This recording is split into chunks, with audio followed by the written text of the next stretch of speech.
Alright, troops, welcome back. Sit tight, because we've got a belter of a chat today. Maybe it's no a full-blown transfer roundup, but believe me, there's plenty to unpack. And we got to start with a lad who's been turning hides left, right, and center. Lennon Miller. You've heard the name a million times by now. And if the buzz around him's anything to go by, the Celtic support are absolutely desperate to see him in the hoops. Now, there's no official offer on the table but the noise is getting louder every week. Folk are wondering, will the club make that push? Will the young fella fancy the move? And most importantly, what exactly would it take for him to say yes? Because let's be honest, this isn't just about money or hype. It's about fit and ambition game time. And maybe a wee bit of family input too. We'll get to that in a second. But first, let's take a moment to appreciate the season the boys just had. Lennon Miller's been nothing short of outstanding. Recently crowned Young Player of the Year, and that's nae wee accolade. He's also been shortlisted by the Scottish football writers as their top young talent. That says it all, really.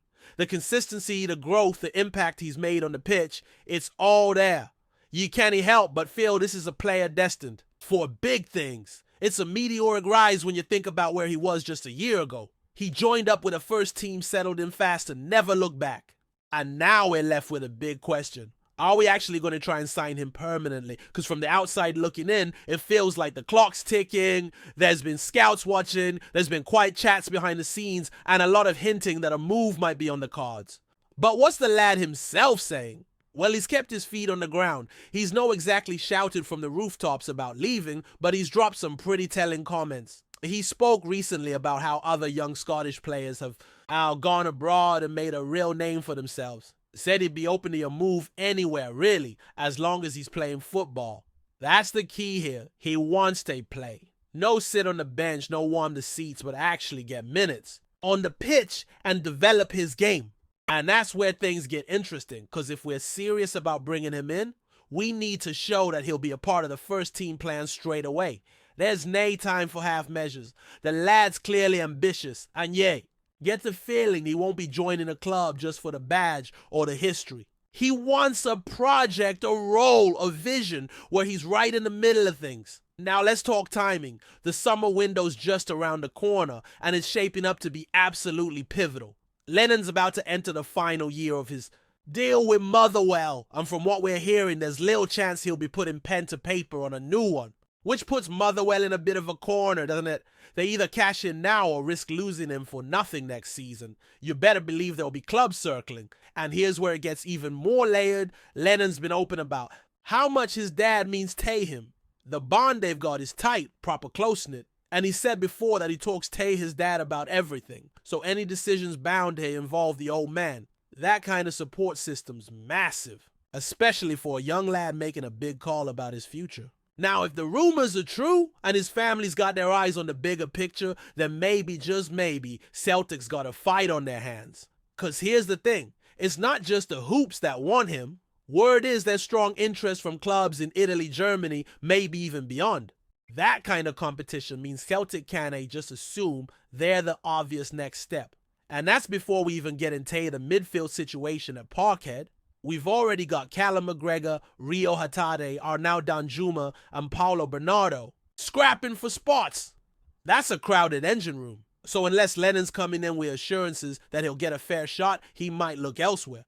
The last thing he wants is to be stuck behind 4 or 5 names waiting on an injury or suspension to get a sniff. He's already said he wants to play. That's his number one priority. So if a team in Italy's offering regular starts a proper development plan and a shot at European football, who could blame him for taking that path? Just look at Lewis Ferguson. Left Aberdeen, went to Bologna, and now he's smashing it. That's the blueprint. And it's tempting, no doubt about it. So here we are, the ball's in Celtic's court. If they want Lennon Miller, they've got to show him the vision. No, just flash the checkbook. They need to make him feel like he's a central part of the rebuild. And that starts with giving him a role he can believe in. Otherwise, he'll be packing his bags and heading for sunnier skies. And to make things even more spicy, we've got that brand new kit deal dropping into the mix. A record breaker, apparently. 30 million over 10 years. That's what the headlines are saying. But when you start crunching the numbers, it's a bit murky. The previous deal was $25 million over 5 years, which works out to $5 million per season. This new one, $3 million a year on paper at least. So what's the catch? Well, according to a finance analyst that spoke on it earlier, the real money's knowing the base figure. It's in the added extras. Celtic said to get a much bigger slice of the merchandising pie this time round. Where they might have been getting 5% before now, it could be closer to 10. That's just speculation, mind. We don't know the exact figures. But the point is the club's banking on volume. Sell more shirts, pocket more profit. And that's a game changer. Last season alone, the club pulled in over £18 million in merch sales. If Celtic's getting a better cut this time, that's millions in extra income. Money that could go straight back into the squad, the facilities, or, dare we say it, a certain transfer war chest. That's why this kit deal matters. It's not just about new designs or flashy unveilings. It's about giving the club more financial muscle. And if they play it right, it could be the edge they need to compete for players like Lennon Miller, especially when the big guns from Europe come. Sniffing about. But don't get it twisted. Just because we've got a decent bit of cash coming in doesn't mean it's going to be easy. The player still needs persuading, his family still needs convincing, and other clubs are still dangling big offers in front of him. It's going to take a proper effort, smart, strategic, and respectful, if we're going to bring him in and make him believe this is where he belongs. Now, some folk might not like hearing this next bit, but it's worth saying anyway. The development coach at Motherwell, he's had a few things to say on the matter, and they weren't exactly music to the ears of Celtic fans. Basically, he hinted that Lennon might be better off skipping Scotland altogether. Forget Celtic, forget England, and head straight for the continent. Why? Cause he thinks that's where the boy will get the best shot at regular games. Cited Ferguson. Again. And how moving to Italy turned his career around. Said he doesn't want to see Lennon make the same mistakes some others have. Taking a big domestic move, then sitting on the bench for 2 seasons and stalling their progress. From his point of view, heading abroad is a smart play, and look, he might have a point. There's plenty of examples out there of young Scots chasing the big dream here and ending up nowhere. Going to a foreign league, playing week in, week out. Learning a new style, new culture, it could be exactly what Lennon needs to take the next step. But equally, Celtic can offer European nights a massive platform and a fan base that will back him from day one. So again, that comes back to the pitch. No, just the financial one, but the football one. Where's he going to play? How often? Who's ahead? Of him in the pecking order, what's the plan for him 3 months, in 6 months, in a year down the line? These are the questions he'll be asking. And if Celtic doesn't have the answers, someone else will. Right then, let's keep this rolling. Because like I said, the story's far from over. There's still layers to peel back when it comes to Lennon Miller and the potential transfer. We already touched on the fact that Celtic will need to be smart and deliberate, no just hopeful. Because make no mistake, the summer window's going to be cutthroat. And when you got a player with the potential Lennon showing, the margins get even tighter. You either act with conviction or you lose out.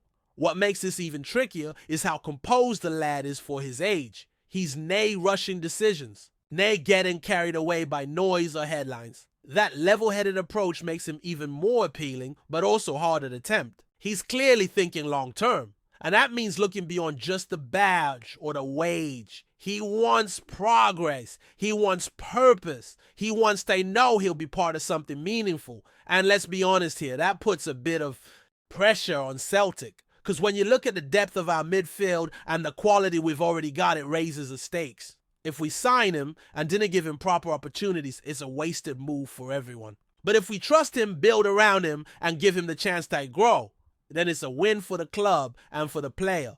Still, we can't ignore what's happening elsewhere. Clubs from Serie A are watching closely, some Bundesliga sides as well. And if they come in with serious proposals offering guaranteed minutes, world-class development programs, and maybe even European competitions, it'll be tough to compete. Especially if they're giving the lad more creative freedom and responsibility right from the start. Celtic's got the history, the platform, the passion, but sometimes that's not enough. It needs to be backed up by a plan that puts the player at the center, no, on the fringes. And given the advice he's getting from folk like the Motherwell coach, there's clearly a push towards taking that leap abroad. For every success story at Parkhead, there's another young talent who faded away because the timing or the fit wasn't right. And here's another thing. Timing is everything. If Celtic wait too long, if they hesitate or lowball the offer, they could miss the boat. The window opens, talks start, and if another club acts faster or smarter, it's over before it begins. That's the reality of modern football. It's ruthless, and clubs who dither get left behind. So where does that leave us? We know the fan base wants him. We know the players open to new challenges. We know there's financial muscle available after the new kit deal. And we know there's competition on the horizon. Everything's set up for a decisive moment. Now it comes down to execution. And maybe, just maybe, there's a wild card element here. Maybe Lennon's heart is still leaning towards staying in Scotland, proving himself in the Premiership before moving further afield. If that's the case, Celtic's got a window, but it won't stay open forever. They've got to move swiftly, smartly, and seriously. Show him the respect he's earned. Lay out the future he could have here. No vague promises, no wait and see. Just a clear, convincing vision. Before we proceed, subscribe to our channel and enable notifications to receive all exclusive news about Celtic FC. Don't miss any details about your favorite team. It's extremely important for Celtic FC fans. Cristiano Ronaldo has heaped praise on Celtic, singling out the Glasgow Giants for their passionate support and storied history. The Portuguese superstar, no stranger to the roar of a raucous stadium, spoke fondly of Celtic Park and its famously electric atmosphere. When you play at Celtic Park, you feel it. The fans, the energy is something special, Ronaldo said, casting his mind back to his encounters with the boys during his time at Manchester United and Real Madrid. It's not every day a 5-time Ballon d'Or winner tips his hat to a Scottish club. But Ronaldo's remarks will strike a chord with Celtic supporters who have long prided themselves on their club's global recognition. The forward, who's graced the biggest stages in football, didn't hold back in his admiration. I've played all over the world, but few places compare to Celtic for atmosphere. They have history, pride, and a real sense of identity. He added, such words come as a welcome reminder of Celtic's enduring allure on the international scene. Though the Scottish Premiership may not boast the glitz or riches of England's top flight or Europe's elite leagues, clubs like Celtic command respect for their traditions, fan culture, and ability to make life difficult for the very best. Ronaldo's nod is a testament to that, and no doubt Parkhead regulars will relish hearing their club hailed by one of the sport's modern-day icons. The compliment also arrives at a poignant time, with Celtic eyeing silverware and another run in Europe. As manager Brendan Rodgers continues to shape his side, having the club spoken of in such glowing terms by a global legend only adds fuel to the fire. In a footballing world often obsessed with wealth and status, Ronaldo's gesture serves as a refreshing reminder of what truly makes the game beautiful. Its people, its passion, and its proud institutions like Celtic. Hello, fan. Don't forget to like and subscribe to the channel, as it means a lot to Celtic FC. Also, share your opinion about the news in the comments below. See you in the next video.